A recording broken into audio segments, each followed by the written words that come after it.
right? Anyone who thinks Donald Trump has had an original thought at any point in his life has paid no attention either to his life or the history of the country that you live in, right? He's simply playing into a mentality that's very common, right? This idea that change is done by great individuals who seize the moment, right? That America has crises and problems and some person comes along and fixes them, which is inherently a disempowering narrative, isn't it? It's one that says, you don't have to do anything. All you have to do is put your faith in the power of a leader, allow your will to become his will to become your will. It's an inherently anti-democratic, small d, inherently authoritarian, inherently fascist mentality.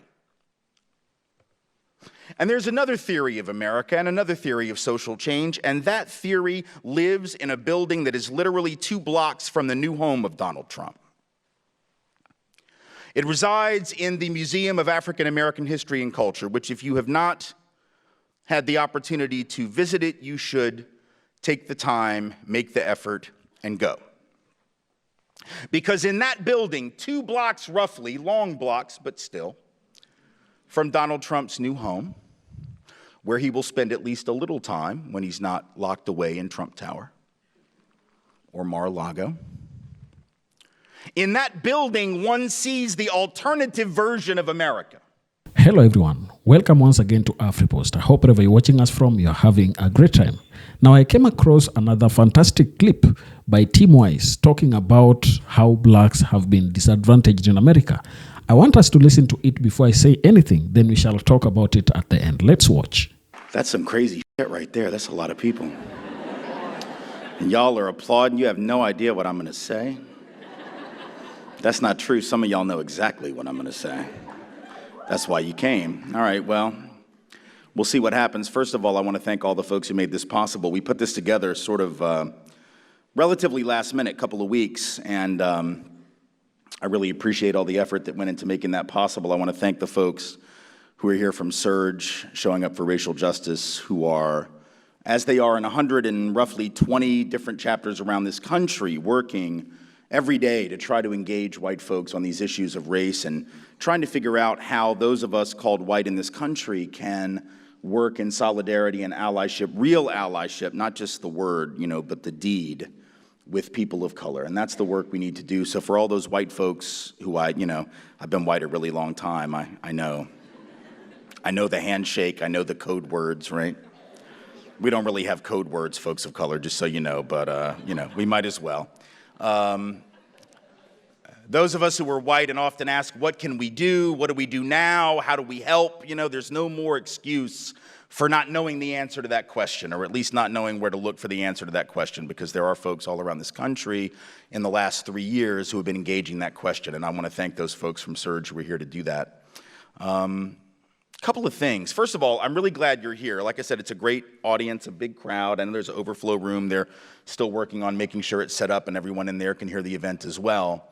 I hope, and not just hope, I really sort of insist, if you get nothing else out of this talk, and I'm going to be here a minute, so you're going to get more, but if you get nothing else out of it, I hope you will learn the importance of not just coming to hear me and other white folks, particularly white males, particularly white, straight, and cisgendered males, and college-educated, upper-middle-class males speak about these issues. I hope you heard some of the other events, right, that are going to be happening, and there are events on this campus and in the community all the time that happen where folks of color engage these issues, where women of all colors engage these issues, where LGBTQ folks engage these issues, where working class folks try to engage these issues. And I hope, I really sort of insist that the only way we're going to build a movement for real liberation is when a crowd like this will show up, not just for the white, straight, upper middle class, cisgendered male, but for all of those folks of color who do the work every single day in this community, on this campus, and all around this country, and without whose work I and other white folks who do the work wouldn't have a thing to say. So please make sure that you come to their events and that you listen to their wisdom. Because even though I've got some stuff to say and I intend to say it, and I intend to say it relatively well, so hang out. It's going to be good, There are a lot of other folks who say a lot of really important things, and they say them every bit as well or better, and sadly they get ignored. So here we are. Little over 8 years ago, when Barack Obama was elected president, I remember like that very week, right, going out and speaking to folks, and remember getting emails like that week. I remember this one, all capital letters, red font. So it's going to be bad, right? All capital letters in red font. The person is angry, and they're trying to let you know that they're angry. So the guy's like, ha, ha, ha, ha. Okay, first of all, it's like 6 a.m. Stop with the ha, ha, ha, right? It's too early for that, right? And he says, you're going to have to get a new hustle because, that's what this is when you're in America. It's always a hustle when you fight white supremacy. That's a great way to get rich and famous and powerful. Speaking up against white supremacy is a hell of a plot. That's a great conspiracy, right? You're going to have to get a new hustle, he said, because now that a black man has been elected president, how could racism possibly be a problem? Yeah, well, a little over 8 years later, I guess we're over that now. We have other problems, right? So here we are, trying to make sense of things, I suppose, and I want to suggest to you a couple of things before we really get into the substance of the remarks, right? One is this isn't just an ideological or philosophical or political debate we're having. There are really, at this particular moment in time, two sort of visions of America and about social change that are at war with one another. And these two particular visions of America and of social change are entirely incompatible with one another. They cannot coexist. One must die in order for the other to live. Make no mistake, there can be no compromise. There can be no playing nice. One must die in order for the other to live.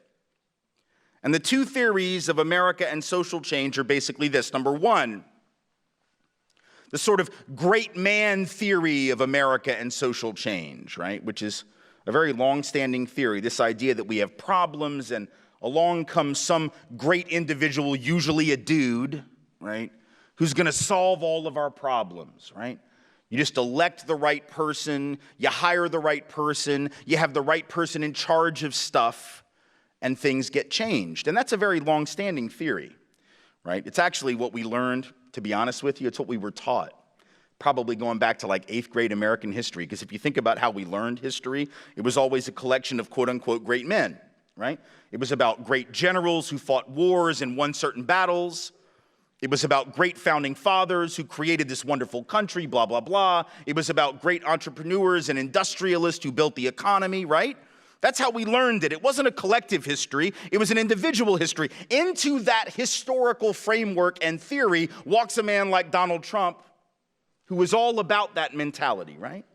Someone who comes in and says, I alone, his words, not mine, I alone can solve the problems of our country. I alone can fix the economy. I alone can defeat ISIS. I alone can handle this problem and that problem and this problem and that problem. So when he says that stuff, it's not like he came up with that, right? Anyone who thinks Donald Trump has had an original thought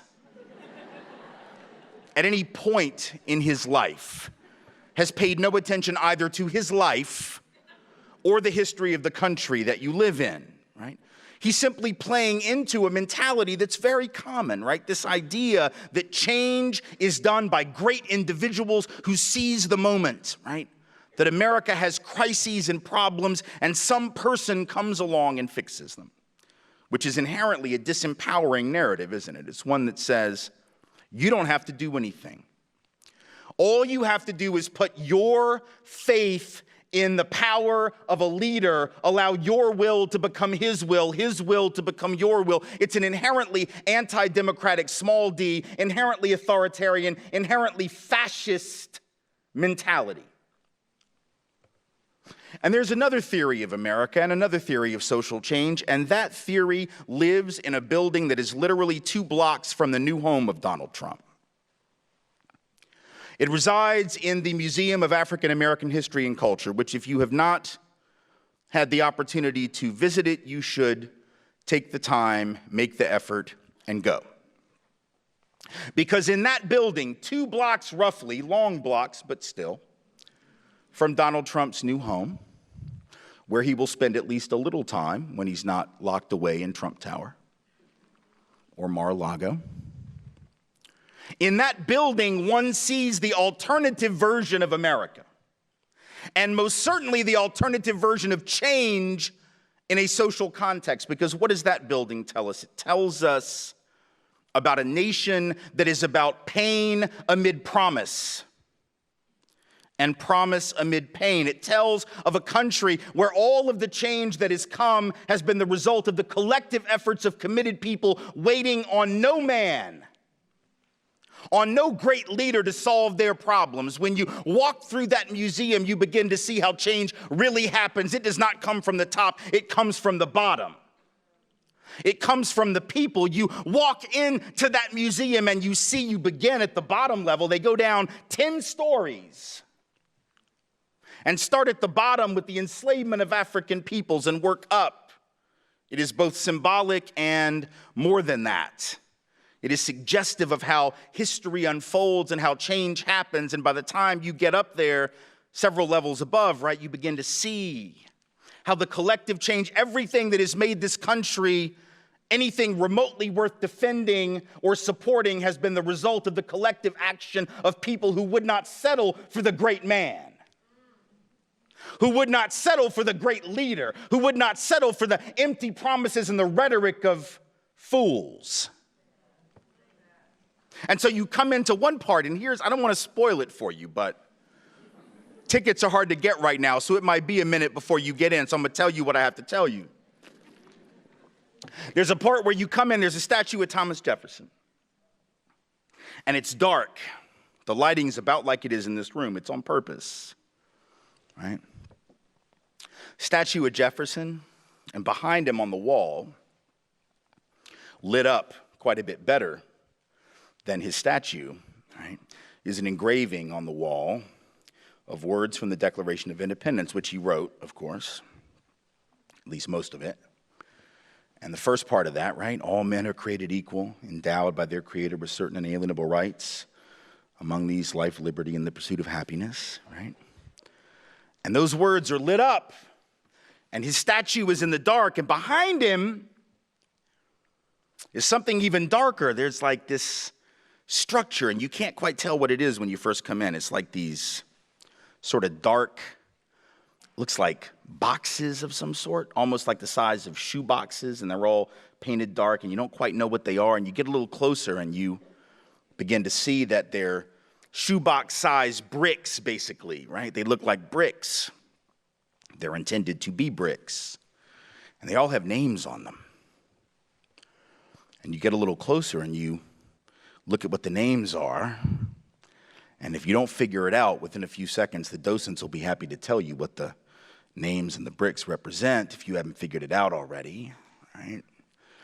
And all of those bricks, hundreds of them, represent the human beings owned by the man who wrote those words, that all men are created equal, endowed by their Creator with certain inalienable rights. So you see, truth and justice doesn't come from the great man, because that man, whom we consider quite great in our American history, owned hundreds of other human beings, violated his own principles. The only reason we're here today is because black folks believed his words more than he believed his words. Know that.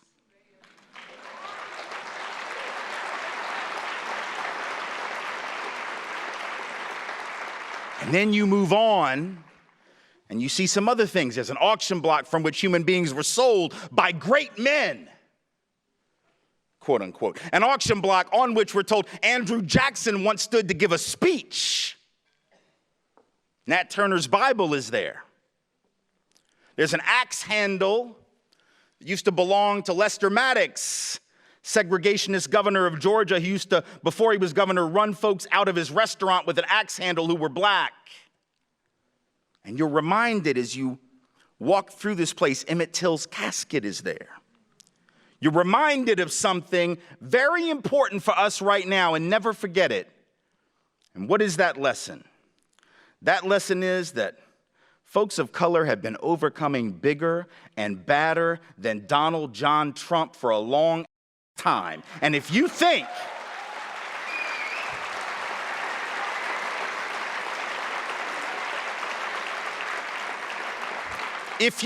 for even 1 minute that this thing is done, if you think for even 1 minute that folks of color are going to fold when they didn't fold for Bull Connor, when they didn't fold for Jim Clark on the Edmund Pettus Bridge in Selma, when they didn't fold when Martin and Malcolm and Medgar were murdered, when they didn't fold when Fannie Lou Hamer was beaten in the jail in Ruleville, I promise you, you have not studied this country's history and you do not know black and brown people. So this thing right here,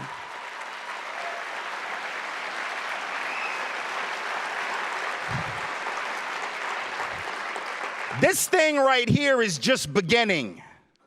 This is not the end of anything, it's the start. So welcome to the resistance, and here we go.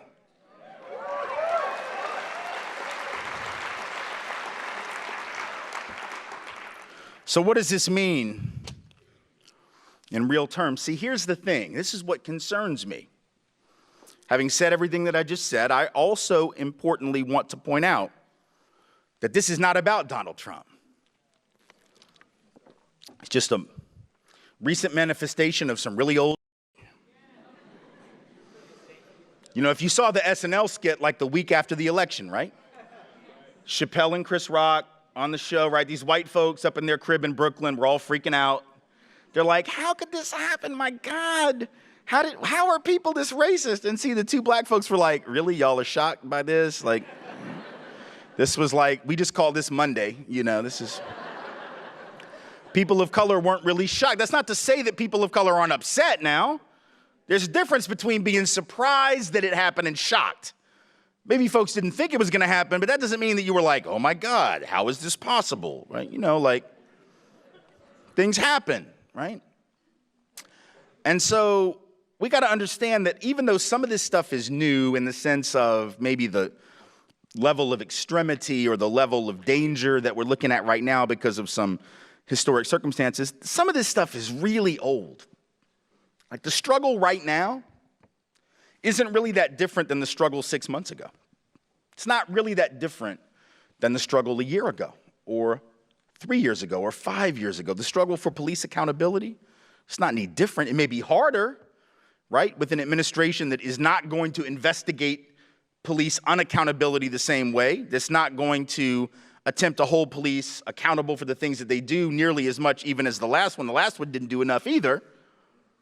But these folks probably not going to do it. So that's a problem, but the struggle is the same. You understand? Even if the ability to find allies in high places is less, that doesn't change the struggle itself. We still make the same arguments. We still mobilize in the same way. And so if unarmed black folks are 3 times more likely than unarmed white folks to be shot, and that is a fact nationwide, then the struggle is the struggle, whether Donald Trump is president or not, right? If racial profiling is such that people of color are 3 to 4 times more likely to be stopped and searched for drugs, even though white folks are twice as likely to have drugs on us on the occasion when we're searched, and that's a fact, the struggle is the same, whether Donald Trump is the president or not. So some of this isn't really new, and I want us to understand that because I don't want us to get knocked off stride by the idea that the struggles are now the result of this administration. This stuff has been going on for a very long time. Most importantly, and here's the really key thing, right? The very election of this man, based on the rhetoric and the narrative that he spun, is America 101. Because if I had to explain to you in one phrase the history of this country with regard to race and with regard to class, this would be the phrase. The whole history of America is the history of rich white men telling not rich white people that their problems are caused by brown and black people. That is the whole history of America. All the rest, as they say, is commentary, right? It's all footnote from there. Right? The whole history of America is rich white men, or at least men who say they're rich. Now, we don't really know, do we? We don't really know. He inherited, not even inherited, took over a $237 million real estate empire from his daddy, but likes you to believe he is a self-made man. All right. Give me $237 million worth of assets and I will probably become rich too. Doesn't take a lot of skill, would take a hell of a lot of skill to lose all that dough. So I'm not sure we need to applaud the man for that, but whatever. He says he's rich, and for the sake of my argument, I'm just going to give it to him because it helps my history lesson. So we'll stick with it. Rich white men telling not rich white people that the problems are brown people. That goes back 400 years. All right? Go back to the 1600s. What do we see in the colonies of what would become the United States? We see rich white people who are not even called, first of all, they're not called white yet, because we hadn't created that yet, right? We hadn't thought of that. See, that was some other stuff. We came up with that. We hadn't thought of that yet. There were some rich European people who owned all the land, and among them were what? African enslaved folks and European peasants, many of them indentured servants, right? Just one level above enslavement themselves. And they outnumbered the rich dramatically. In some places, 5 to 1, 10 to 1. Other places, 2 to 1, but always outnumbered the rich. The rich were always a very small percentage. Just like right now, the top 1/10 of 1% of Americans owns the same amount of stuff as the bottom 90%. Wealth inequality is not really new. It's been the legacy of America. It might be more extreme right now than it's been in the contemporary period, but at the outset of the colonies, that was normative. So you had this handful of rich folks from Europe facing poor Europeans and African enslaved folks and indigenous peoples whose land they were seeking to conquer, and they began to realize something. They were like, holy hell, like this is not going to work forever. Like at some point, these folks are going to figure out that this is sort of for them. Like they're going to want to take our stuff, right? Because they're going to realize we're hurting all of them, not just enslaved African folk and indigenous folk, but even these poor European folks. So what do we do? What do we do? What do we do? Well, we got to come up with something, man. We got to have some kind of a game that we can run on them. What's the game? We got a game. We came up with a game. The game was called the white race.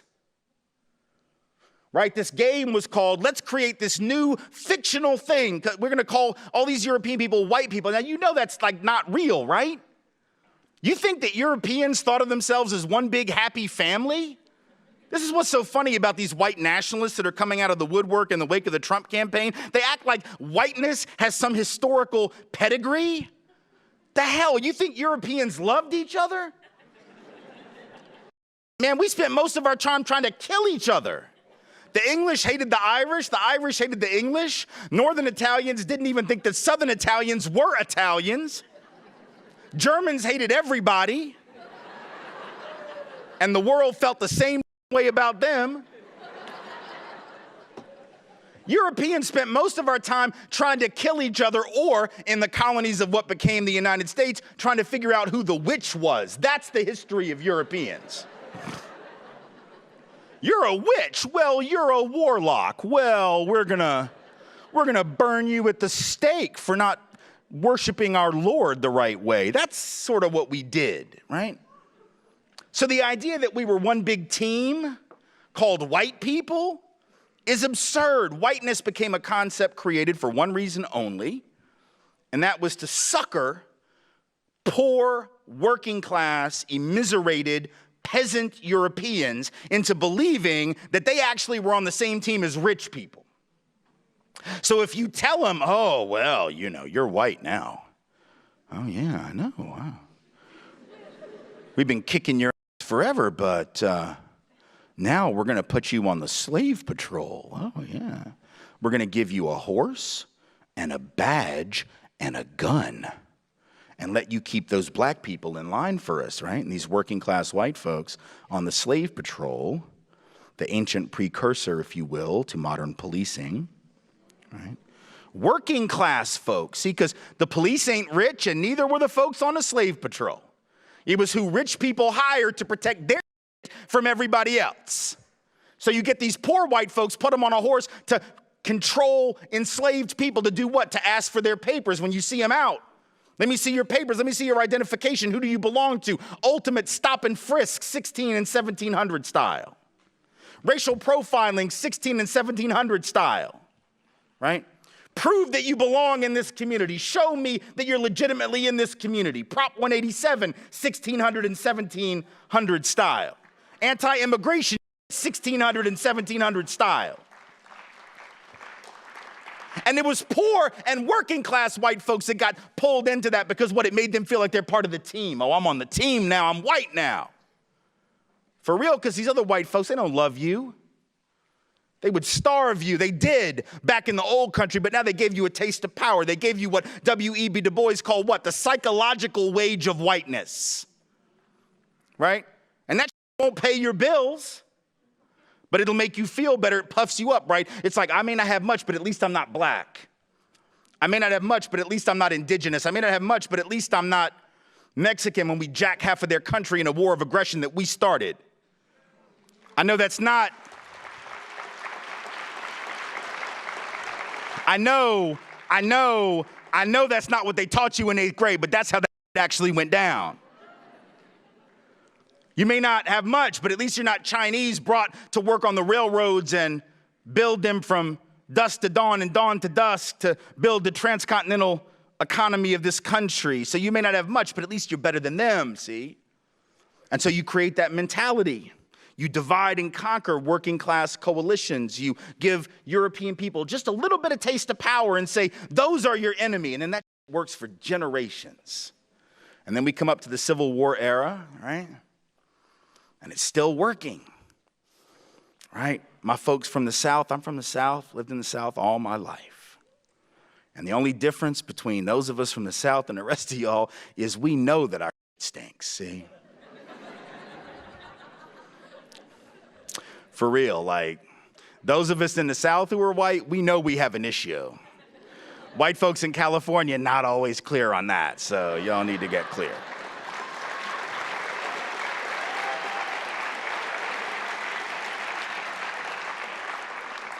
So the Confederacy decides what? These elite, rich, white landowners in the South decide they got to break away from the Union. And they made clear why they did it now.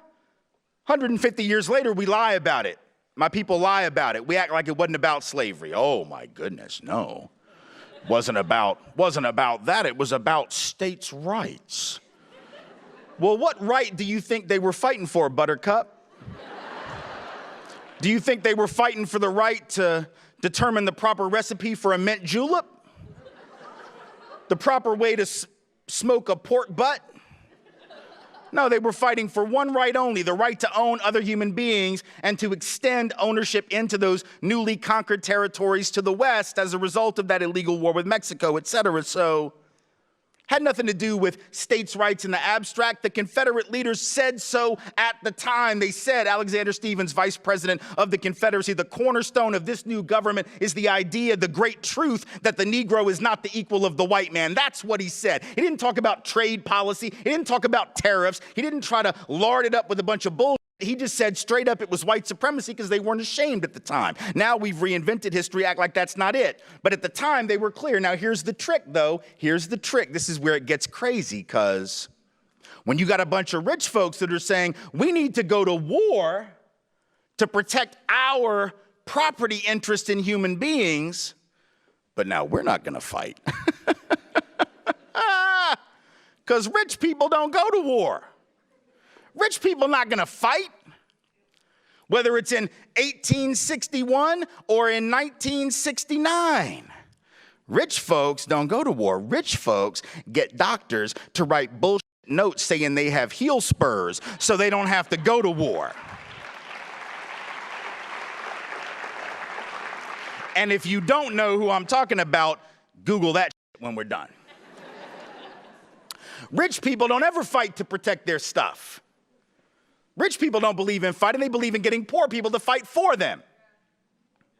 Every time, every year, every generation, it's poor folks that get sent off to fight and die for rich folks' stuff. And so the rich in the South sent poor people, but how do you do that? How do you convince poor white people to go fight to protect your property interests in slaves? That's a tough trick, right? Because why would you do that, right?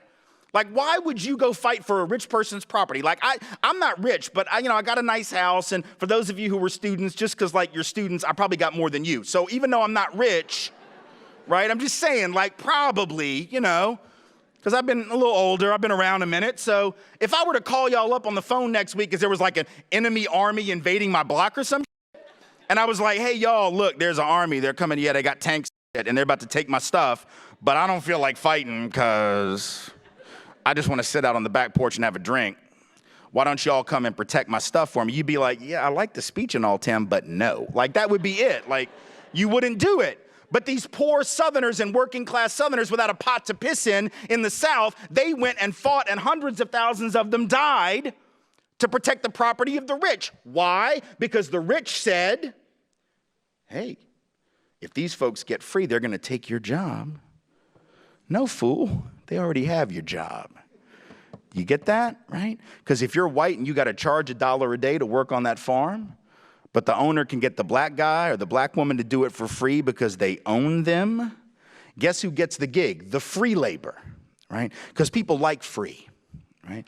Given a choice between free, don't cost me anything, and $1 a day, guess what? The white guy didn't get the job. So in effect, white poor folks would have been better off to help overthrow the system of enslavement and white supremacy and work for a better economic deal. But rich white people held out that psychological wage of whiteness that said you may not have much, but at least you're above them. And then folks settle for that. Fast forward to the labor union movement.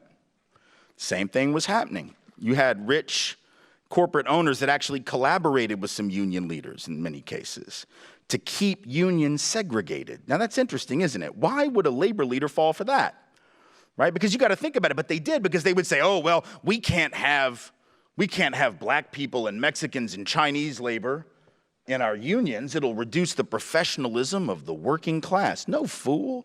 It'll double the size of your union, right? Which is sort of a good thing. Like when you go out on strike, it'd be good if you had more people, not fewer. Just like a math problem, you know. And also because if you don't bring people of color into your union, what's the boss going to do? The very boss that encouraged you to fight amongst yourselves, that boss is going to hire the very same black and brown folks that you didn't want in your union to replace your happy white ass.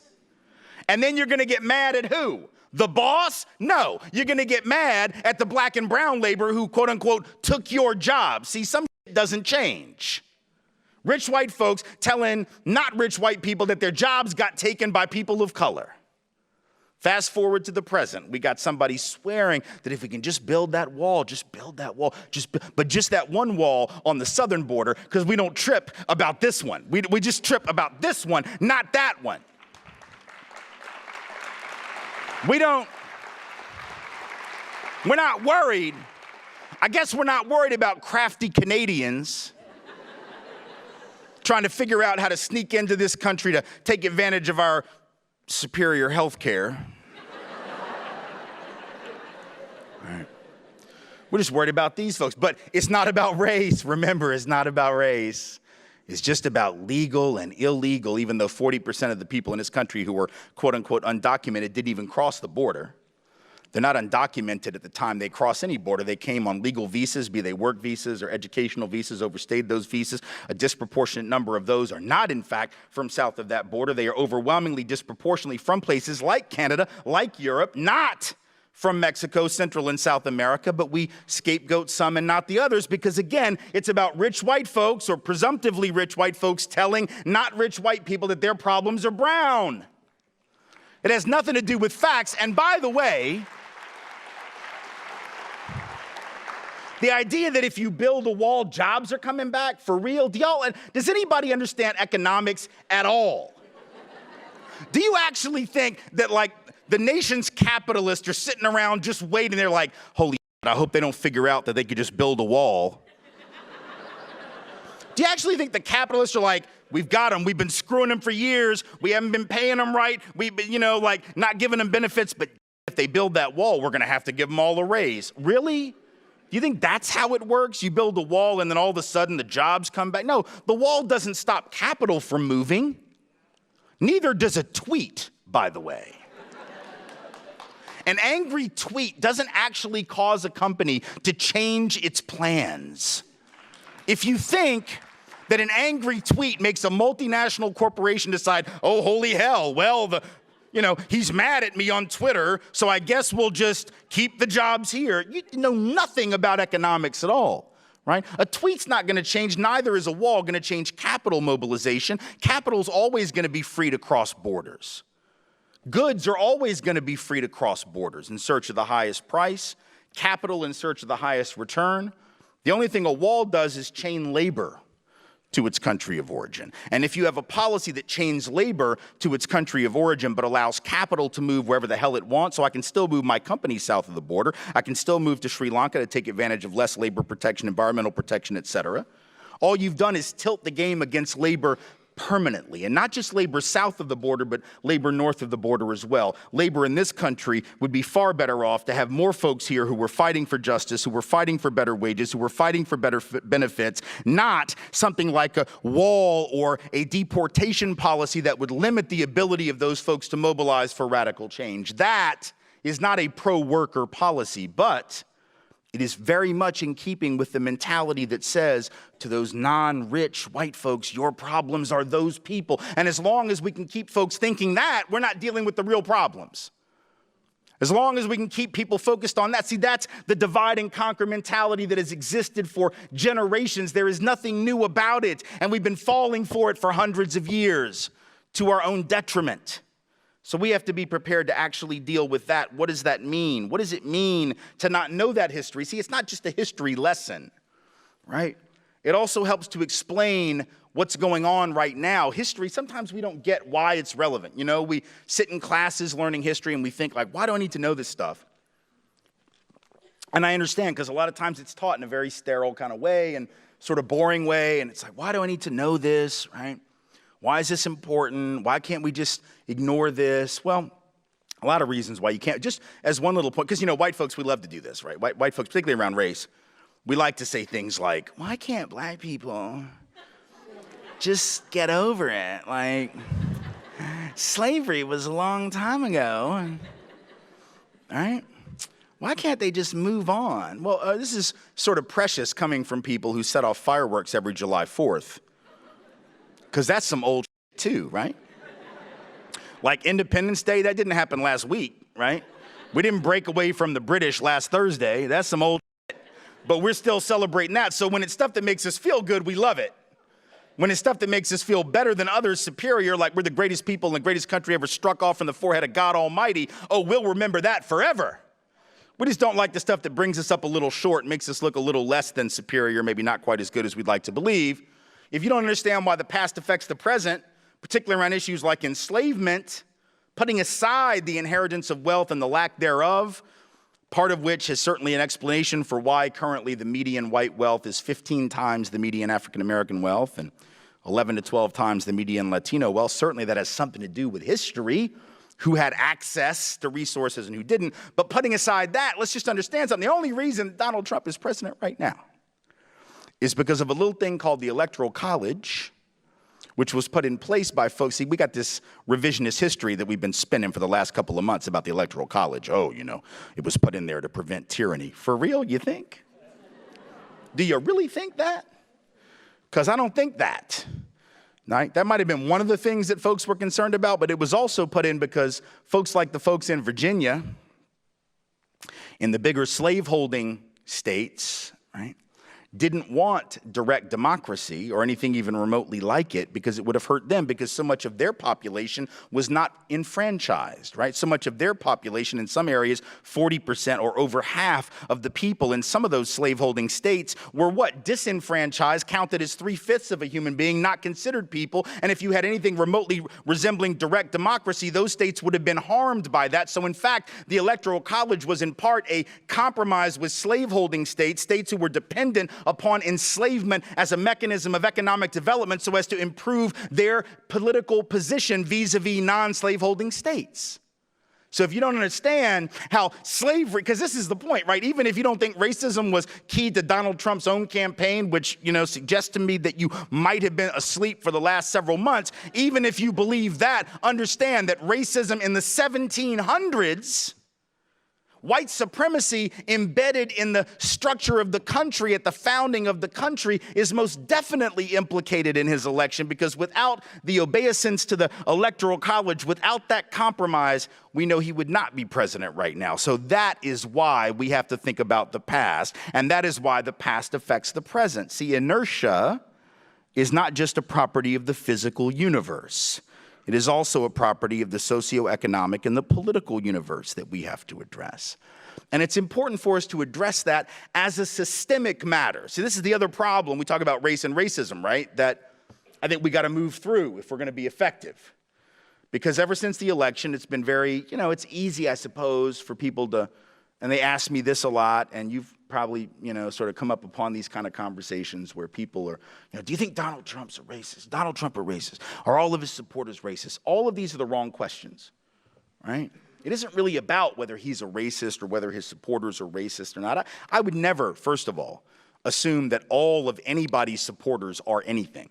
Right? I mean, that would just be ignorant. I would never say like, oh, the only reason you would ever vote for Donald Trump is because you're a bigot. Look, not only are not all of Donald Trump's supporters racist, not all of Hillary Clinton's aren't racist. Let's be clear about that. And in fact, in 2008, I remember there were polls that came out like a month before the election, right? Where something like 28% of white Democrats who said, and I assume they were telling the truth, that they were going to vote for Barack Obama in a month or 6 weeks or whatever it was. 28% of white Democrats 6 weeks out from the election said, yeah, I'm going to vote for that guy. But they acknowledged to pollsters that they still believed at least one, if not several, racist stereotypes of black people to be true. So what does that mean, right? It means like, yeah, I don't like a lot of them, but that one's okay. Right? It's racism 2.0, but it's some updated software, but it's running on the old mainframe. It's some of the same old, you just sort of repurposed it, repackaged it. But if I believe that the larger group is dysfunctional, the fact that I carve out an exception for one guy, right, or a handful of people doesn't change that it's still racist. So this isn't about like, oh, this person is awful and this person is great, and these people are awful and these people are great. We're all a mix of awful and great. It's the reality, right? We've all been conditioned to be racist and to be sexist and to be classist and all of this stuff, right? We've been hit with that stuff ever since we were kids, so none of us are completely free from that. The idea that we can divide ourselves into like the racist and the unracist is just nonsense, right? It's not about that. It's like, if we ask if Donald Trump is a racist, it's sort of like asking if a drug dealer is also an addict. I don't know. And I don't care, right? It's like with Donald Trump, it's like, I don't know if he gets high on his own supply, but I know what he's selling, right? So at some point, whether or not he's a racist, if he's actually manipulating on the basis of race, if he's using race and racial resentment and racial anxiety in order to get elected, the action is racist. It's not about somebody's core character. And this is something that the right has been manipulating for a very long time. Go back to 1981. There's a audio recording. You can Google this and listen to it yourself. 1981, Lee Atwater, who was for a long time, probably before Karl Rove, the most prominent conservative Republican consultant of the modern era. He had worked for Reagan. He worked for George H.W. Bush. He worked for all the sort of leading conservative Republican candidates through the 80s. And into the 90s, he has since died of cancer. But before all of that, before he got sick, when he was still very much embedded in Republican conservative politics, 1981, there's an audio tape of him where he actually admits this as a strategy, right? He actually is on the tape saying, listen, back in the 1950s, you could say, and it's the N-word, I'm not going to say it. He says it in the tape like 3 times. He says it over and over and over again. And then he says, but by the 60s, late 60s, you can't say that word anymore. It gets you in trouble. So you start using other words like states' rights and crime and welfare, right? And taxes, right? And he says, and now you're getting so abstract, it sounds like it's all just about economics. But the real purpose and the point here is that black people get hurt worse than white people. So he's admitting, this isn't me saying this about right-wing folks. It's not me saying like, that's what they're doing, right? It's not Ian Haney Lopez, the author of Dog Whistle Politics, saying this is what they're doing. It's the guy who's actually originated the theory and the practice who's saying, yeah, this is the that we do.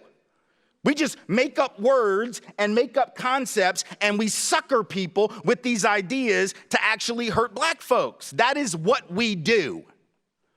Now, Lee Atwater apologized for some of that before he died. Other folks have not. They keep doing it.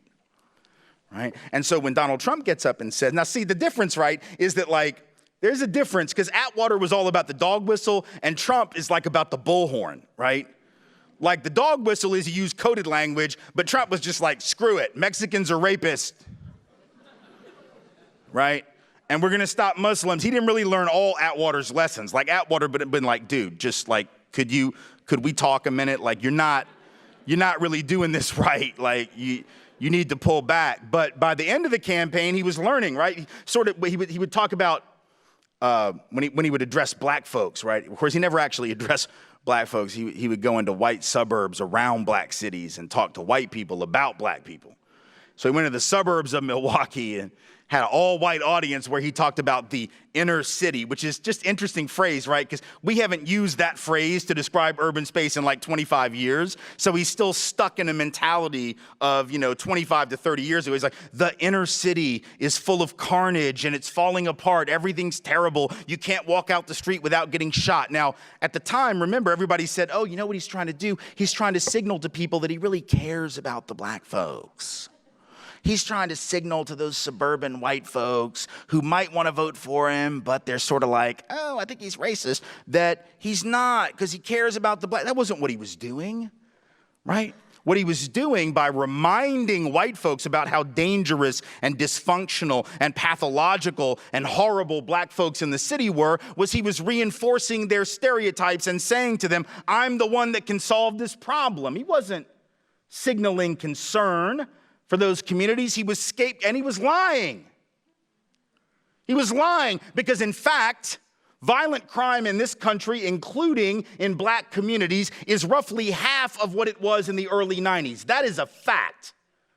And you can look it up and you can argue with him and he will ignore it because facts are fungible to him. And yes, there's been an uptick in the last 2 years in about half of the large metropolitan areas, but the other half, there's been no increase or even a decline in violent crime. Overall, violent crime down. Violent crime even in Chicago, a third below what it was in the early 90s. Violent crime in Los Angeles, 40% below what it was in the early 1990s, or 50% below. Crime in Washington, D.C. at a level it hasn't been seen since 1965. Black male homicide rates lower today than they were in 1950. Now that is what is factual, but we don't want to know about that because we want to paint certain communities as inherently dysfunctional, out of control, filled with carnage, because then we can turn our will over to the great man who can solve all those problems. How? Because he says we're going to do stop and frisk. We're going to turn the police loose, just like we did in New York because it worked so well. Stop and frisk, he says, worked so well in New York. Did it really? No, it didn't work. First of all, it's unconstitutional as hell. That's why it was thrown out. But more importantly, it didn't work at all. 88% of the people that were stopped were people of color, right? And only 6% of the people stopped even got a citation for jaywalking, right? 94% of the time, they hadn't done anything. 6% of the time, they got a citation for something, usually a very minor offense. Half of those got thrown out in court because there wasn't enough evidence to sustain the charge. So ultimately, 97% of the people stopped, and we're talking millions of people over a 14, 15-year period, hadn't done anything. But Donald Trump says it worked fabulously. No, that fabulous is too big a word. He said it worked wonderfully. It was awesome. It was amazing. It was great. It was fantastic. It was the best. I mean, there's a thesaurus. It has other words. I'm sure there's one in the Oval Office. Right? He says, it was great. It worked wonderful. It didn't work because hardly anyone was guilty of anything. The theory was it was a good way to get drugs off the street. Well, they only found drugs in 1.2% of all searches. It's not very effective. They actually found drugs more often on the white folks they searched than the black and brown folks they searched. So in other words, the hit rates were better when you stopped white people, but they kept stopping black and brown folks disproportionately. So that's some pretty crime control, right? tells you that the war on drugs ain't about drugs, right? But actually, we know that, right? Like, I know that, because if the war on drugs was about drugs, I don't know who'd be giving this talk to you, but sure as hell wouldn't be me. Because I don't think they let you Skype that in from prison. And I can tell you this now because the statute of limitations has expired and they can't touch me, but, right? Oh, Jesus, don't applaud that. Like, what is that? Like, oh, white privilege, drug use, awesome. I'm gonna go get high tonight. Don't applaud that. That's horrible. I mean, it's a laugh line. It's not an applause line. Jesus, right? But it's true, right? So 1.2% of the time they found drugs, not a very good anti-drug strategy. The other folks, like the chief of police who brought the program in, said, oh, it's a great way to get guns off the street. Really? Okay, so in the 9 years that were under review in the court case on stop and frisk, they had 4.5 million stops under review over the 9-year period. You know how many guns they found out of 4.5 million stops? They found 4,500 guns. Do the math. It's 1/10 of 1% of the people whom they stopped actually had a gun on them. I could do better at finding guns in New York by just walking down the street and randomly tagging people, right? Just like walking up being like, you got a gun? You'd be like, yeah, I got one right here. I'm sure I could find like at least 0.2 of 1%, just like flipping a coin, like just randomly pointing people out, paintball, some shit, right? That's not a plan. It's not about crime control. It was about black and brown people control, right? That's what this is. So we have an individual who, whether or not he is racist isn't the question. It's about whether or not the policies, the practices, the procedures, the systems that he would put in place would further racism. That's the issue. It isn't about personal stuff, right? It's about systemic stuff. And we need to understand it that way also for the sake of the people that did vote for him, because we got to have two things that happen from here on. We got to have radical honesty, which means we got to call bullshit when it needs to be called, and we got to name things when they are in fact fascist and authoritarian and racist and things of that nature and sexist and all of that. We got to call it what it is. But we also have to have some radical empathy, and this is harder. Radical empathy is harder. It's way hard, right? Radical honesty is just about truth-telling, and that's sort of easy, particularly if you're already sort of radical. The honesty part comes easy because you can just be like, I'm just going to bust it off and tell you what's real. But the empathy part's harder, and it's particularly hard, I think, sometimes to be empathetic or empathic to people who empower the likes of the current president and do so in a way sort of maybe perhaps unthinking about what the consequence. And we've seen that, right? Because there's people that are like, well, wait, you're going to cut off the Affordable Care Act? What? Like, don't do that. Well, he told you he was going to do that. Like, why are you surprised? Like, well, I didn't think he was serious. Well, that's like going to a pizza party and being like, now, I hope y'all aren't planning on having pizza. Because I came for the spaghetti. All right, fool. It's a pizza party, fool. What the hell you think they're going to have? He told you pizza. You're going to get pizza. If he tells you, of course, people were like, well, I just thought he was going to cut the Obamacare, not the Affordable Care Act.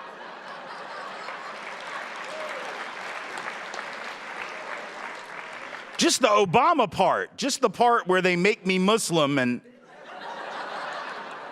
issue me a passport from Kenya or whatever the hell that part was. That's what I thought But it's hard, right? When people do stupid, it's hard to be empathic, but here's why we have to be, because there are a lot of folks who fell for that. And let's be clear about it. We can joke about it because it's some stupid. But at the same time now, we have to be real about the fact that there's some folks who got suckered, yes, but you can only sucker people who are in pain. If I'm confident, if I'm in a good place, you're not going to fool me, right?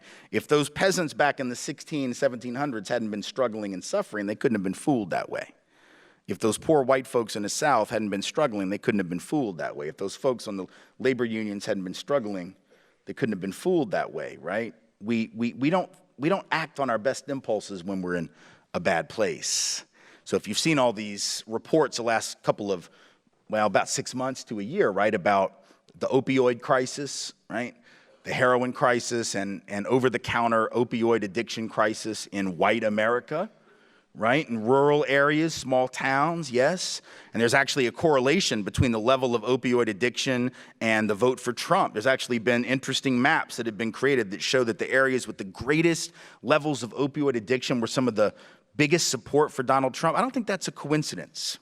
And I'm not trying to be snarky and say like they're all high and that's why they did it. That's not what I mean. That's not what I mean, right? What I mean is this. What is an opioid? What is it? It's something you take to block pain, right? You take heroin and it blocks pain receptors. You take oxy and it blocks pain receptors. That's what opiates do. Donald Trump is a walking, talking, breathing opioid for millions of white folks. So he comes along and says, you elect me, I'll block your pain receptors, right? You elect me and I'll take your pain away, see? And so folks who may not actually do actual opiates, right, look at him and he becomes this sort of embodiment of pain blockage. Now, here's the thing. If you're in pain and the pain is real and you're misdiagnosing the source of your pain, does that mean that I don't attend to your pain, or does it mean that I try to help you figure out the actual source of it?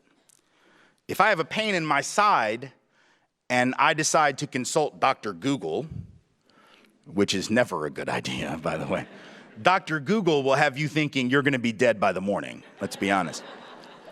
If I have a pain in my side and I consult Dr. Google and I determine that I have cancer, I might be a fool. I'm likely to be wrong, but that doesn't mean that I'm not in pain. My pain needs attending to. I just need a better diagnosis. And so we got to figure out a way to demand accountability from those who empower racism at the same time that we have radical empathy that says your pain is real, but somebody is lying to you. And they've been lying to all of us for a very long time, you see? Because here's the thing that really strikes me. You know, after this election, people said the people that didn't want to attribute it to race, what was their argument? Their argument was, oh, you know, it's not race, it's economic anxiety. People are struggling, they're out of work in these coal towns in Appalachia or in the Rust Belt, Ohio, Pennsylvania, Wisconsin, and Michigan, right? And on one hand, you know, the economic anxiety and the struggle of people in those places is real. I'm not going to deny that, man. We haven't fully come out of the recession yet. Yeah, the jobs are starting to come back, but you know, the reality is that on average, they're paying about 20% less in the jobs that were lost during the recession. That's a fact. And the inequality of income and wealth is really not changed in the last 8 years. In some regards, it's gotten worse. Not the fault of the administration, but they didn't do enough to stop it. So there's some real struggle. There's real pain happening all over the country. So I'm not diminishing that at all. But it's interesting, isn't it, that we want to attribute his rise to economic anxiety, because it can't just be that. Is it that? Yes, but it can't just be that. How do we know? Well, it's real simple, because black folks are still twice as likely to be unemployed as white folks, even when they have a college degree. African-American folk with a college degree, 88%, almost twice as likely as white folks with a degree to be unemployed. So if it was just about economic anxiety, black folks would be flocking to Trump, because they're the ones even more likely to be out of work. Oh, you're going to bring the jobs back? Well, then I'm down for that. But that didn't happen. Latino folk with a degree, 50% more likely than white folks with a degree to be out of work, but they didn't flock to Trump. Asian Americans with a degree, 25% more likely than white folks with a degree to be unemployed, but they didn't flock to Trump. Our indigenous brothers and sisters with a degree, 2/3 more likely than white folks with a degree to be unemployed. They did not flock to him. So the idea that it's just economic anxiety in the abstract cannot possibly be true, because the folks who were the most anxious happen to be the very folks who did not vote for him. So there's something else going on. What is it? Well, it's very simple. See, the difference between those folks of color and those white folks is that some folks already knew the system was a joke, and some people didn't. And here's what I mean by that. A couple years ago, there was a survey. It found that the most optimistic racial group in America in terms of the future and their opportunities were black people, and the most pessimistic were white people. Now think about that, but can you help me with this? White people were the most pessimistic, even though we were half as likely to be unemployed. We were 1/3 as likely to be poor. We had 15 times the net worth of black folks on average, 9 years more life expectancy, half the rate of infant mortality, half the rate of low birth weight children. In every single category of well-being, we generally had twice as much of the good stuff and half as much of the bad stuff, but we were still like, yeah, the wheels are coming off of this thing. Everything's going. And black folks who had twice as much of the bad stuff, half as much of the good stuff, were like, looking up. Now, how is it possible that the group that is in far better shape is so pessimistic? See, there's only one way to look at that. And that is that was all happening right around the recession when that poll was taken. And even though people of color were hurt even worse by the recession than white folks, lost a greater percentage of their wealth, more likely to be laid off, lose their jobs, et cetera. But there's an extent to which if you're black or brown in America, you already know, don't you? You already know that this system wasn't set up for you, that you can't assume anything, that working hard and trying hard and playing by the rules doesn't necessarily guarantee you a damn thing. The difference is white America, and particularly white men, have been sold that our whole lives. The idea that if we just play by the rules and work hard, the old saying in coal country and in the Appalachian areas and in the Rust Belt was what? As long as you're strong and have a strong back and can lift things, you'll always have a job. So you have a lot of these white working class folks that my daddy was a coal miner, his daddy was a coal miner, his daddy was a coal miner, his daddy was a coal miner, I'm a coal miner and I want my son to be a coal miner, damn it. And he ought to be able to be that, putting aside what it means to just assume the entitlement, right, that well, surely we're going to always have jobs, right? Even if they're jobs that give us black lung and kill us by the time we're 55 years old. The idea that I'm entitled, that my kids are entitled to that level of security. How many black and brown folks in this room ever had the assumption that you could just assume you could walk into a job just because your daddy had one, or your mama had one, or somebody in your family had one? No person of color has had the luxury of ever believing that, but these folks did, and then all of a sudden the economy shifted under their feet like wet sand. And they don't know what to do with it because the reality of having relative advantage, I don't mean a lot of privilege because these are struggling folks. I don't mean economic privilege. I don't mean class privilege, right? But the privilege of being able to take for granted that your identity as a white person would always mean that if you played by the rules and worked hard, things would work out was a setup. And those folks at the top weren't ready to actually confront the world in which they live. Black and brown folks already knew. Black and brown folks knew by the time they were 11 that it was a hustle. Right? But if you're a member of the dominant group, you don't realize that. So in a way, privilege was a setup, right? It was a way of saying to you that you'll never have to actually worry about this. And James Baldwin said something about this many years ago. He said that individual who has to snatch his humanity out of the fires of human cruelty that rage to destroy it learns something about himself in the process that no school and no church can teach. He gains a sense of his own authority, and that is unshakable because he has to look beneath the words. He has to read between the lines, can take nothing for granted. That individual who is constantly surviving the worst that life can bring ceases to be afraid of what life can bring. See, people of color are not afraid. And as a result of not being afraid, they face whatever is thrown their way. But if you're a member of the dominant group and you've never had to face that uncertainty because you were told that that uncertainty was not for you, that uncertainty was for those people over there on that side of town, those people over there across that border, those people over there who didn't work as hard, you see. And then all of a sudden you discover that this economy wasn't set up for your ass either. It was set up for a handful of people at the top that don't love you, that don't care about you, that just want for themselves. They'll just wall themselves off in gated communities and take care of their own stuff and not really care about any of us out there in the larger world. Once you discover that, what do you do with it? I had a guy write to me an email a couple years ago. He made this point very clear, right? He writes to me. He was out of work for 26 weeks. His name is Jeremy. He's like 40 years old. He says, tell me about my privilege. What privilege do I have? I've been out of work. I had to cash out my kids' college fund, sell everything I own. And it was a perfectly fair question. And I said, look, man, I don't know what to tell you. I'm really sorry about your situation because that's got to be horrible, being out of work for that long and being afraid about what's going to happen to your family. I wish I could help you. I wish I knew somebody in your industry. You sound like a good guy. Unfortunately, I don't know anyone that I could connect you to.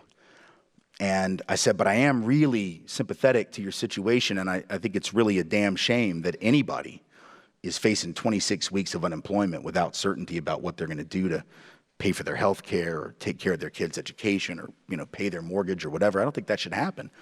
And because I was kind to him, he was kind in response, and we ended up having a dialogue. And I said, look, man, all I got for you is an analysis. That's all I can offer if you're interested. And I didn't really expect him to say that he was, because I figured, like, this dude's unemployed and pissed. He's like, an analysis? What the hell? Like, if I were him, I'd be like, screw you with your analysis. But, but he was like, whatever, I got nothing else to do today, so give me your analysis. I'm like, all right, here it comes, So I said, here's the thing, man. When you wrote to me, it was interesting. Your email said, and this is what he said, this wasn't supposed to happen to me.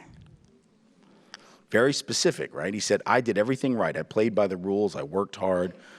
I, worked over the weekends. I didn't take vacations. I came in early. I left late. All this blah, blah, blah stuff about how hard he had worked. And I said, Jeremy, when you say that, even though I don't think you meant it this way, it sort of comes across as this mentality of expectation and entitlement. What you're saying is, I deserve better. All these other poor schlubs on the unemployment line, they didn't work as hard as me. So even though you may not mean it to sound that way, it comes across like you're separating yourself from other people. And I just find that fascinating, because it says to me that you didn't understand what some of those other folks knew for the last 20 or 30 years since they were 11 or 12 years old, right? Which is that it happens. You just didn't think shit could happen to you. You didn't think that you could be facing this level of unemployment. Black and brown folks always knew that they could be facing this level of unemployment, because it isn't new for them at all. It's been a constant. What does it mean that you were able to envelop yourself in a bubble of obliviousness all of this time? What it means is that your privilege, even though you don't see it right now, has come back to bite you on the. And so now we better ask as a country what we're going to do about a system of privilege and inequality that is coming back to bite all of us on the. It is biting us right now. It is time that we bite back. Thank you all for being here. I appreciate your time and attention. Thank you.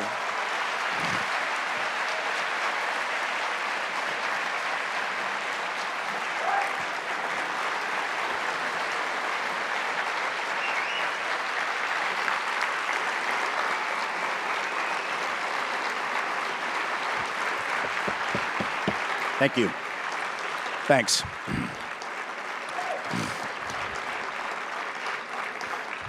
Thank you. So we'll do a few questions, and half an hour roughly of those, and then I have some books we can sell you. I'm like a salesman. I'm like, yeah, if you'd like a book, yeah, I got some books, or not, whatever. But we'll just do the Q&A for now. Try not to be nervous about this question. Okay, so thank you for your talk. Bet. I hail from Appalachia, Pennsylvania, where fracking is hell and where domestic violence is insane. So, but this question is actually coming from a couple of great black writers that I would like to acknowledge. Sure. Elsewhere, you have criticized what you see as the reductionist tendencies within class-centered analysis for political organization. For example, Marxism. This is some of your earlier writings that I'm talking about. In some of these arguments, you suggest that socialism trends white. But in her recent book, From Black Lives Matter to Black Liberation, published in 2016 by Haymarket Books, Keeanga Yamada Taylor asks you directly, how did socialism go from being the biggest threat to federal government, as is called the Revolutionary Socialist Black Panthers, to being perceived as white and marginal to the struggles of people of color? And I would like for you to respond to this, to Taylor's question, understanding that the life work of Cedric J. Robinson, our late great professor of Black Studies and Political Science here at UCSB, his life work from Black Marxism to Forgeries of Memory and Meaning insisted that people of color have also been engaging Marxism intellectually as well as organizationally for quite some time, and white people have to catch up. Oh, indeed. Absolutely. No, and I appreciate the question. And Taylor's book is genius, and she's a genius. And I really appreciated her particular work and that book. Indeed, I mean, I mentioned Du Bois earlier. He was a black Marxist, and there is a long tradition of black and brown Marxism, not only in our country, but around the planet. In fact, I would say that most of the really deep and important socialist thinkers disproportionately actually have been people of color. So let's be clear about that. My critique of modern Western Marxism, and that is to say the kind that manifests in our country at the moment, because that's all I'm talking about. I'm not talking about Marxism in a theoretical sense when I issue that criticism. I'm talking about the way that I have heard Marxism engaged by a disproportionately white, class-centered audience and analysis is highly problematic because, first of all, I don't believe that those individuals, at least in my experience, typically bring in the wisdom of folks like the ones you mentioned or others that I could mention and that we know about who indeed are Marxist scholars and socialist scholars of color. And I think that their arguments are reductionist. Those folks that you mentioned and those that I mentioned, Du Bois and others, they were not reductionist. They understood the inherent, interconnection between capitalism and white supremacy. But when you read the work of white Marxists who sadly, because of white supremacy, define the sort of modern Marxist canon within the United States, you don't hear that piece. What I hear is people saying, the real issue is class, not race. Race is just a national oppression issue, but the real issue is class. That's not legitimate Marxist analysis, and it's certainly not what Du Bois would have said. It's not what Taylor believes. It's not what, as far as I can gather, any socialist of color believes, but it's what I hear. And my argument about it, look, my economics is basically Marxist, but the difference that I have with people who make those arguments is that their assumption, as far as I can tell, in the conversations I've had with them is, if we really want to get rid of racism, we just have to get rid of capitalism. We just need to focus on getting rid of capitalism, and then racism will go away. As if somehow the only seedbed of white supremacy is the class system. But in fact, there are other seedbeds of white supremacy. And I don't have time to go through what all of them are, but I mean, some of them are on the church walls that people attend every Sunday, right? There are other things other than just class and competitive economics that create the incentives for things like white supremacy. And not to mention, I would argue, if we're thinking about Marxist analysis, right, this idea that the working class has false consciousness and will ultimately come to consciousness as a result of whatever it is, consciousness raising, of organizing, of understanding the inherent contradictions of the class struggle. Okay, fine, let's assume all of that is true. And I'm not denying that it might be. I would argue slightly different than a traditional Marxist, particularly a traditional white Marxist, which is the arguments that I hear mostly in this country, right? This idea that somehow if we just talk about class, we will be able to build working class coalitions. My analysis and my understanding of this country is that, in fact, the thing that prevents us from building working class coalition is indeed things like white supremacy. So if we don't engage white supremacy at the outset, if we do not centrally focus on that, there ain't gonna be no class consciousness. I remember, starting off when I started doing this work, and the first thing I did out of college was do this work against David Duke in Louisiana when he was running for the US Senate and governor of Louisiana in '91. And Duke, for those who don't know, were like lifelong white supremacist, former head of the largest Klan group in the United States. And I remember Marxist friends of mine, like really committed, like SWP, Trotskyite friends of mine who were like, we just need to go into the union halls and tell these people, and these were all white folks, right? We just need to go in and tell them that, the rich are manipulating them and that they should join with their black brothers and sisters, and then they won't vote for Duke. I'm like, yeah, good luck with that, because I don't think that's going to work. Yeah, it'll work. Well, it didn't work. And the reason it didn't work was because those individuals were so bought into the psychological wage of whiteness, right, that the idea that you could just go talk class interest with them wasn't going to matter, for the same reason that people vote against their class interest and vote for a guy who says, I'm going to kill you by getting rid of your health care. I have a gun, I have it pointed at your head, and I'm going to pull the trigger, and you will vote for me anyway. So then the question is, if we're going to build working class consciousness, which I deeply believe in, right, and which every socialist of color has always believed in, we have to, I think, realize that white supremacy, in Marxist terms, is the transmission belt of false consciousness. That is the thing that actually creates false consciousness in white working class people. So it's not that I disagree with Marxist theory about certain aspects of social change. I'm just trying to invert the cause and effect a little bit and to say that rather than viewing getting rid of the class system as the key to getting rid of white supremacy, I would argue centrally challenging white supremacy is going to be key to getting rid of the class system. And that doesn't mean rejecting Marxist theory. It just means tweaking it from its general sort of focus on dealing with class at the, to the exclusion of race. And so I have absolute respect for Marxist scholars of color, primarily because I think they get this. But Marxist scholars who are white, I often find do not. And I'm not saying there aren't exceptions to that, but I'm saying that generally speaking, there's a tendency to try to say, let's not talk about race, oh, and let's not talk about gender, oh, and let's not talk about sexuality, and let's not talk about all, let's just talk about class, and that will be sufficient. And I just find that to be both ahistorical in the extreme and almost entirely irrational and indefensible from either a philosophical perspective or a practical one. But so I'm not at all opposed to the analysis of Marxist scholars of color. I just have a problem with the white version of it. So let's be clear about that. But thank you for the question. Thank you very much. Next question, please. Hello.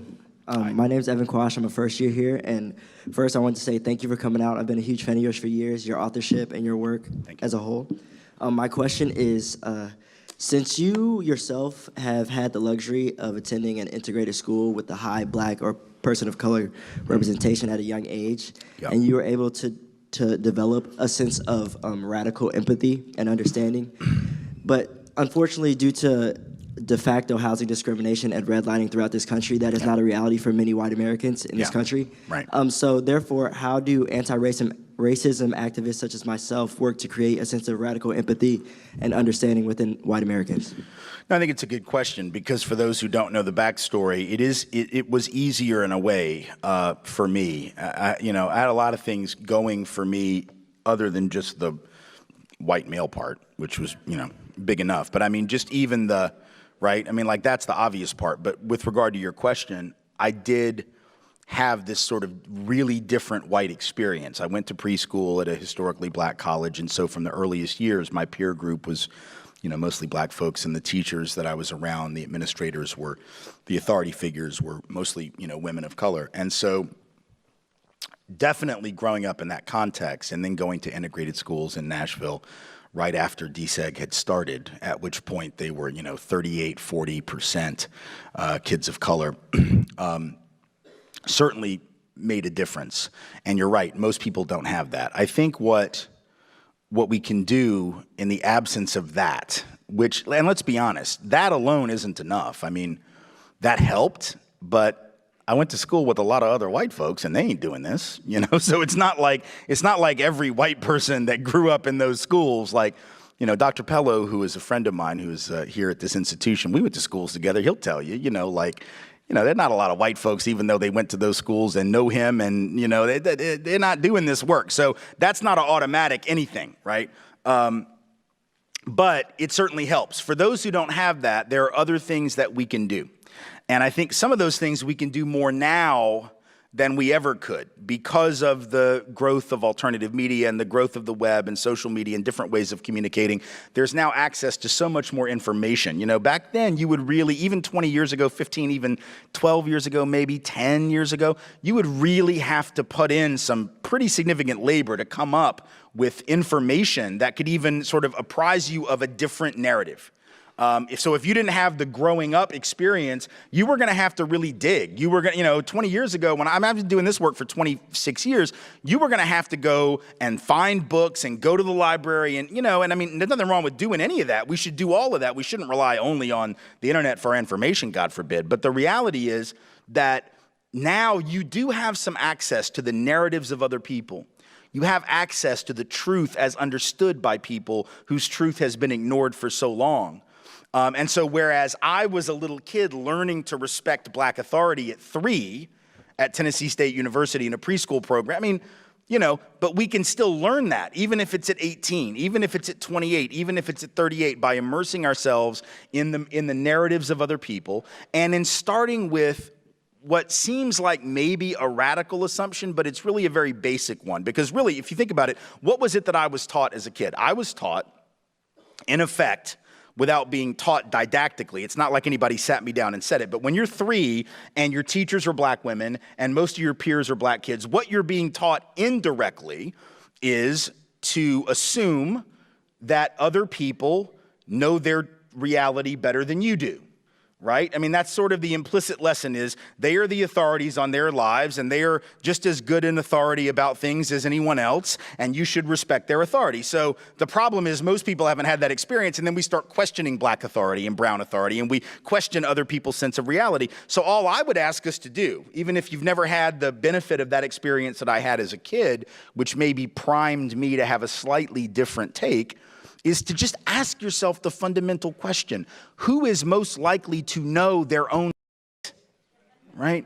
Like, that's some basic stuff. Like, who is most likely to know what their life is like? Is it more likely that a person of color knows what they actually experience, or is it more likely that a white person knows what they experience? Is it more likely, when we're thinking about something like misogyny and rape culture, is it really dudes who know more about that? Or is it women who know more about that? Like, if we're talking about ableism, is it really like able-bodied people who don't have to think about that at all, who actually know more about it? Or is it people who have disabilities? It just strikes me as sort of obvious when you ask the question, right, that people tend to know more about their own life than you know about their life. That's what I was learning at 3. And even if you didn't learn it at 3, all you got to do is ask the question. Sadly, we don't do that. And so it ends up being like the Matrix. Right? And so it's like, you know, you got people that are, by virtue of being members of the dominant group, are on the blue pill all the damn time. Like, been on the blue pill with the IV drip since they came out their mama's womb and don't even know they're on it, right? And and people of color who are on the red pill because they gotta be, are walking around like, you see the racism? And we're like, racism? What racism? I'm on the blue pill. You know? I don't have to know anything. And then women are like, don't you see the misogyny? And guys are like, no, blue pill. And I know blue pill and guys mean some different. I realize that in the modern pharmaceutical era, but that's not the blue pill I'm talking about. I'm talking about not Pfizer. I'm talking about the Matrix. Right? For those of us who are straight and cisgendered, it's like, well, I'm on the blue pill, and LGBTQ folks are like, don't you see the straight supremacy? Don't you see the transphobia? And we don't. And even good people, right, can miss that stuff, because if you're not required to know certain things, you won't know them. So all I ask people to do is just start with that. It's really not radical, but it comes across that way to some people. Start with the assumption that when it's not your life that we're talking about, that other people probably are the best arbiters of what's happening to them. Doesn't mean they'll always get it right, because look, we can misperceive things. People can misperceive a comment, misperceive a look, misperceive their treatment, and get it wrong. But the problem is, white America has a history of just assuming that people of color are completely irrational when they bring up these issues. And I think that, you know, and that's what we know is true, because you can look at the Gallup polls from '63, and 2/3 of white Americans in '63 told Gallup that black folks were treated equally in America, in housing, education, and employment. That's before the Civil Rights Act was even passed.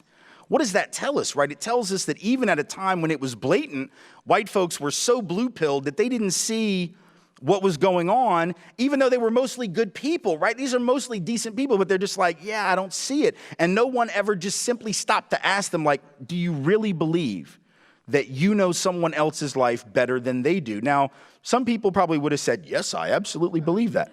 But here we are at 2017, and I think just, you know, if you just think about it for a minute, right, it strikes me as obvious. And here's the thing, like, everyone in this room probably has an identity where you're not the dominant group, right? So think about it just on that level, right? There's very few people that are just dominant group members, right? Very few people that have like 8 categories of privilege. Most of us are a mix, right? So you might be white, and you might be male, and you might be straight, you might be cisgendered, but you could, you know, you could be disabled, or you could be a religious minority, or whatever. You know, you might have 7 dominant groups, but you might have a non-dominant group. And so think about the one where you're not the dominant group, and think about what it feels like when someone tells you that you don't know what the hell you're talking about the category that you're not the dominant group. It feels like, right? So then actually maybe relate that to the experience that other people are having. And I think that might be one way, to break through some of this stuff. Not a guaranteed way, but at least a beginning way to open that conversation. So thank you, yeah. Tim Wise, an anti-racist educator and author, has significantly contributed to the discussions on racial inequalities in America, particularly focusing on the challenges faced by Black Americans. Through his writings and public speeches, Wise has adeptly highlighted the systemic and institutional barriers that continue to hinder Black progress. His book, White Like Me, Reflections on Race from a Privileged Son, is a personal narrative that delves into the privilege of being white while simultaneously exposing the systemic racism that benefits from this privilege. His work is particularly effective because it combines personal anecdote with hard data, making abstract concepts of privilege and systemic racism more tangible. In Colorblind, The Rise of Post-Racial Politics and the Retreat from Racial Equity, he critiques the notion of a post-racial America, arguing that ignoring race does not erase racial disparities, but rather perpetuates them. He points out how policies under the guise of colorblindness, such as welfare reform and criminal justice policies, disproportionately disadvantage Black communities. Moreover, Wise has been vocal about how economic policies, educational systems, and housing practices systematically disadvantage Black Americans.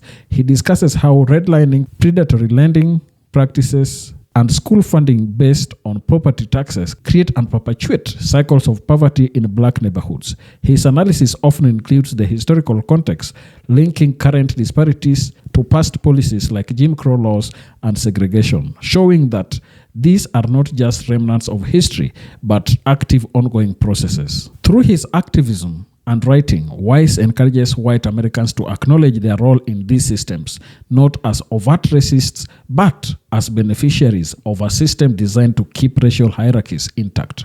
His work has been pivotal in fostering conversations about white complicity in racial injustices, urging a collective responsibility towards dismantling these structures by exposing these challenges. Wise has helped catalyze a broader, more informed push towards racial equity in America. I think Mr. Wise has always been very, very vocal and open when it comes to issues relating to racial injustices that Black people have been going through in America. I think also this is the best time to listen to some of these clips so that we get empowered and understand how we should really work towards empowering each other. Tell me down in the comment section what you think about this. And if you're watching us for the first time, don't forget to subscribe to our channel, like this video, and also share. Thank you, and may the good Lord bless you. Goodbye.